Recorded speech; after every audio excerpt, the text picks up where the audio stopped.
Hi guys, আজকে আমি আপনাদের দেখাবো উইন্ডোজ পিসি অথবা ল্যাপটপে কিভাবে স্ক্রিনশট নিতে হয়। সো চলুন শুরু করা যাক।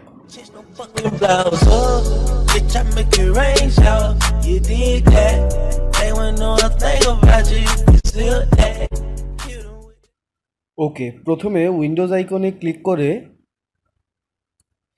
এস কিবোর্ডের এসে চাপ দিন। এসে চাপ দিলে দেখতে পারবেন স্নিপিং টুল নামে এই ডেস্কটপ অ্যাপটা আসছে। এখানে ডাবল ক্লিক করুন। ডাবল ক্লিক করলে দেখতে পারবেন এখানে একটা উইন্ডো আসছে এরকম। এখানে যদি নিউ এর পাশে এই অ্যারোটায় ক্লিক করেন, আপনি এখানে ফুল স্ক্রিন যদি স্ক্রিনশট নিতে চান তাহলে ফুল স্ক্রিনে ক্লিক করবেন। আমি এখন ছোট একটা স্ক্রিনশট নিব, সেজন্য আমি রেক্ট্যাঙ্গুলার স্নিপ চুজ করলাম। ওকে, এখানে আপনি ডিলেও করতে পারবেন। ডিলে পাশে এই অ্যারোতে ক্লিক করলে এখানে সেকেন্ড দেখাবে, কত সেকেন্ড পর আপনার ওই স্ক্রিনশটটা নেওয়া হবে।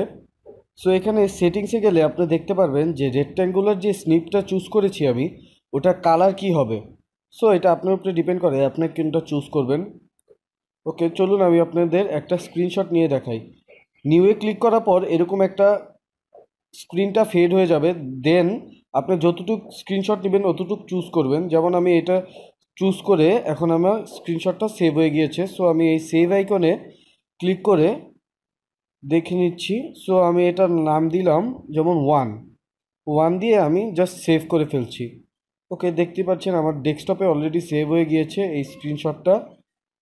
ওকে, এই দেখেন আমি যেতটুকু জায়গা চুজ করেছিলাম অতটুকুই সেভ হয়েছে। সো এই ছিল আজকের টিউটোরিয়াল। ভালো লাগলে চ্যানেলটি সাবস্ক্রাইব করবেন। Thanks for watching.